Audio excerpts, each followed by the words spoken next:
উচ্চস্বরে কথা বলা এবং আচরণের সংকট। যারা ইটালিতে আমরা থাকি বাংলাদেশিরা, আমাদের এই জিনিসটার প্রতি খেয়াল রাখা দরকার। যে ফোনে কথা বলতেছে, ফোন এমনি এমনি গায়ের জোরে জোরে, ভাই আপনি যখন গায়ের জোরে কথা বলতেছেন আরেকজনের ডিস্টার্ব হচ্ছে। আপনি যখন ভিডিও কলে কথা বলছেন হেডফোন ছাড়া, আপনার কথায়ও সে বিরক্ত হচ্ছে, আপনার পরিবারের যে অপর প্রান্তে আছে তার কথায়ও সে বিরক্ত হচ্ছে। এবং অনেক সময় যারা ভিডিও কলে থাকে অপর প্রান্তে, তাদের জামা কাপড়ও ঠিক থাকে না, তারা আইসে কথা বলতেছে, আশেপাশে গরু ছাগল যা আছে সব ভিডিও কলে দেখা যাচ্ছে। এমন অবস্থায় শুয়ে আছে, মনে করেন যে বউ শুয়ে আছে শীত হইয়া, সে ভিডিও কলে কথা বলতেছে চিল্লিয়ে চিল্লিয়ে, তার কথাও অন্যেরা শুনতেছে। বাসে, ট্রেনে, কি যে একটা অবস্থা, ট্রামে। ভাই আচরণের সংকট। আজকের এই বিষয় আমাদের আচরণের সংকট নিয়ে আমি ইতালি থেকে বলছি। আপনাদের সবাইকে স্বাগতম জানাচ্ছি, ধন্যবাদ জানাচ্ছি পাশে থাকার জন্য। সবসময় আপনাদের কমেন্ট আমি নিয়মিত পড়ার চেষ্টা করি এবং পড়ি। ম্যাক্সিমাম পয়েন্ট আসলে কমেন্ট তো গালাগালি, তো এগুলোর অ্যান্সার আমি কি দিব ভাই, আমি তো গালি দিতে পারি না। প্রবলেম হয়ে গেছে এইখানে। এনিওয়ে, দেখি আজকে একটু বিশদ আকারে আলোচনা করব আসলে শব্দ দূষণ কিংবা আমাদের আচরণের সংকট কোন পর্যায়ে গিয়ে পৌঁছেছে। আশা করি ভিডিওটা আপনাদের ভালো লাগবে। আপনারা সম্পূর্ণ ভিডিওটা দেখবেন, তারপরে আপনাদের মতামত কমেন্টে জানাতে পারেন যে আমি কি রাইট বললাম নাকি রং বললাম। দেখেন, বাস, ট্রেন কিংবা ট্রাম, মানে যখনই আমরা কোথাও যাই, ভ্রমণ করি, অতিরিক্ত জোরে ফোনে কথা বলা যেন আমাদের আমাদের অভ্যাসে পরিণত হয়েছে। আমরা যখন যাতায়াত করি তখনও জোরে কথা বলি, আমরা যখন বারে বসে আড্ডা দিই তখনও আমরা জোরে কথা বলি, সুপার মার্কেটের সামনে জট পাকানো আমরা অনেক জোরে কথা বলি। ফোন হোক, আড্ডা হোক, যেইখানে হোক, আমরা যেন জোরে কথা না বলে থাকতেই পারি না। আর এতে করে ইটালিয়ানদের কাছে আমাদের ভাবমূর্তি কিন্তু নষ্ট হচ্ছে। ইটালির বাস, ট্রেন কিংবা ট্রামে যাতায়াত করে না খুবই কম মানুষ আছে। যাদের গাড়ি আছে তারাও অনেক সময় সময় বাঁচানোর জন্য দেখা গেছে যে গাড়ি দিয়ে অনেক ঘুরে যেতে হয়, ট্রেনে গেলে কিংবা ট্রামে গেলে সুবিধা হয়, কিংবা পার্কিং এর কথা ভেবে অনেকে বাস, ট্রেন কিংবা ট্রাম ইউজ করি। কিন্তু কথা হচ্ছে, আমরা যখন যাতায়াত করি স্বাভাবিকভাবেই ফোন অনেকের বেজে ওঠে, কিংবা অনেকে দেশে ওই টাইমটাতে কল দেই, কিংবা দেশের মানুষ এই টাইমটাতে কল দেয় কাজে যাওয়ার আগে।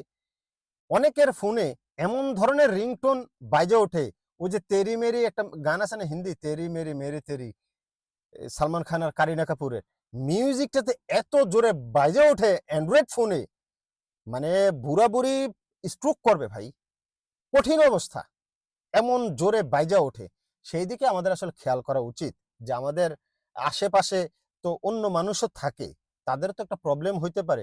ফোনটা আপনি ভাইব্রেট করে রাখেন কিংবা সাউন্ড একটু কমিয়ে রাখেন, তা না, গায়ের জোরে সাউন্ডটা দিয়ে রাখে, এমন সময় ফোনটা বাইজে ওঠে, মানুষের আটকে ওঠে, কলিজা টলিজা সব এক হয়ে যাওয়ার মতো অবস্থা হয় কিন্তু অনেকের, ম্যাক্সিমাম মানুষের।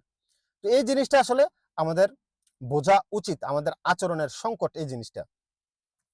তারপরে আসি ফোনে কথা বলা। এই ফোন আসলো কিংবা ফোন দিলাম, এই যে কথা বলা গায়ের জোরে জোরে চিৎকার চেঁচামেচি, একে তো আমাদের ভাষাটা তারা বোঝে না, আমরা ভালো কথা বললেও কি বলি তারা তো আর বুঝতেছে না।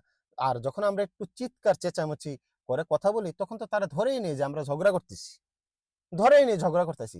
আর অনেকে তো নেটওয়ার্কের কারণে কথা শোনা যায় না, সামনে না, আরে তুই এটা টাকাটা অমুকরে দেস না, অমুকরে দে, আরে তোরে 10,000 টাকা না দিলাম, সামনে না, একদম সামনে।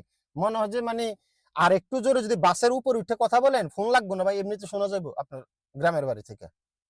আশেপাশে যে লোকজন আছে সেই দিকে কোনো খেয়ালই নাই।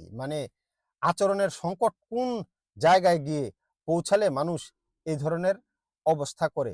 এবং যখন আমরা ফোনে কথা বলি আশেপাশের মানুষজন কিন্তু আমাদের দিকে অদ্ভুত ও অদ্ভুত ভাবে কিন্তু আমাদের দিকে তাকায়। এই জিনিসটা চিন্তা করতে হবে, আমরা খেয়াল করি না। অনেক সময় মনে করি যে আমি কথা বলতেছি, সে এমনি তাকাই আছে কেন, তাকাই আছে আমার চেহারা দেখে না, আমার রূপ দেখে না। আমরা যে নষ্ট করতেছি, শব্দ দূষণ করতেছি, তাদেরকে ডিস্টার্ব করতেছি, এই জন্য আসলে আমাদের দিকে তাকাই আছে। আমরা অনেক সময় বলি, আরে আমি কথা কইতেছি তাকাই আছে কেন, জিনিসটা বুঝতে হবে। মানে আজ খুব সাধারণ কিন্তু অত্যন্ত গুরুত্বপূর্ণ জিনিস হচ্ছে আপনার এই ম্যানার্স। এই ম্যানার্স নিয়ে কথা বলতে আসলে হবে। ম্যানার্স বজায় রাখতে হবে। এখন অনেকে বলবেন যে ম্যানার্স কি? এটা কি কয়? এইলা কি কয়? এইলা কি তা কইতেই জানে। অনেকে বলতে পারেন কিংবা অনেকে কমেন্ট বক্স অলরেডি গালি দেওয়ার জন্য রেডি হয়ে গেছেন। ইল্লা আইসিসই হয়তো। এনিওয়ে আমি জানি, জানি যারা দেখছেন এর মধ্যে 10% হয়তো আ ভালো ভদ্র শিক্ষিত আছেন। আমি এটা মেনেই ভিডিওটা বানাচ্ছি। এনিওয়ে কোনো ব্যাপার না। এখন মেইন কথা হচ্ছে আ অডিও কল গেল এভাবে চিৎকার করে কথা বলি। তারপরে ভিডিও কল। এবার আসেন ভিডিও কলে। অনেক সময় দেখা যায় কি হেডফোন থাকে না, হ্যাঁ? বা রাইখে আসছেন বাসায়। তখন ভিডিও কলে যখন আপনি কথা বলতেছেন, অপর প্রান্তের মানুষটা কি ধরনের পোশাক পরে আছে, কি ধরনের সংস্কৃতি আমাদের, এটা তো ইটালিয়ানরা জানে না। হয়তো দেখলো যে রান্না করতেছে চুলায়, মাটির চুলায় অনেকে রান্না করতেছে। ঘাম বাইয়ে, বাইয়ে পড়তেছে, একটা কাপড় পইড়া রইছে। মানে কি যে একটা অবস্থা, লার্কি চুলা দিয়ে রাখছে।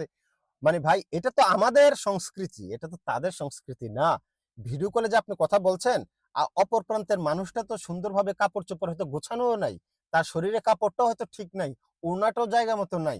এটা তো বুঝতে হবে আপনাকে। আপনি যখন এভাবে চিল্লিয়ে কথা বলতেছেন, তখন তারা কয়েকভাবে বিরক্ত বোধ হচ্ছে। প্রথমত আপনার চিৎকার চেঁচামেচি তাদেরকে শুনতে হচ্ছে। দ্বিতীয়ত অপর প্রান্তের চিৎকার চেঁচামেচি শুনতে হচ্ছে এবং তৃতীয়ত ওই ভিডিওটা সে দেখছে। যে আপনি কি অবস্থায় কথা বলছেন, ওই লোকটা কি অবস্থায় আছে, আমাদের ভদ্রতা কোন লেভেলে আসলে চলে যাচ্ছে, আমরা সেদিকে আসলে মনোযোগই দিচ্ছি না। মানে কি মনে করেন আপনারা, এটা কি মনোযোগ দেওয়া উচিত? কমেন্ট বক্সে আপনাদের একটু মতামত জানতে চাই। আমি কি রাইট বলছি না রং বলছি? আসলে এই জিনিসগুলা মানে খুবই খেয়াল করা দরকার। কারণ পুরো বাংলাদেশী কমিউনিটির মান সম্মান আজ ইটালিয়ানদের কাছে কিন্তু এই ব্যাপারগুলোর জন্য প্রশ্নবিদ্ধ হচ্ছে। আরেকটা ব্যাপার হচ্ছে আমরা বাঙালিরা একটু আড্ডা প্রিয়, হ্যাঁ? একটু জোরে কথা বলতে অভ্যস্ত। এটা আমাদের সংস্কৃতিতে স্বাভাবিক হতে পারে যে আমরা একটু জোরে কথা বলি। কিন্তু ইউরোপের কালচারে কিন্তু এটা চরম অসৌজন্যমূলক আচরণ যে আমরা চিৎকার করে কথা বলি। এটা কিন্তু চরমভাবে অসৌজন্যমূলক।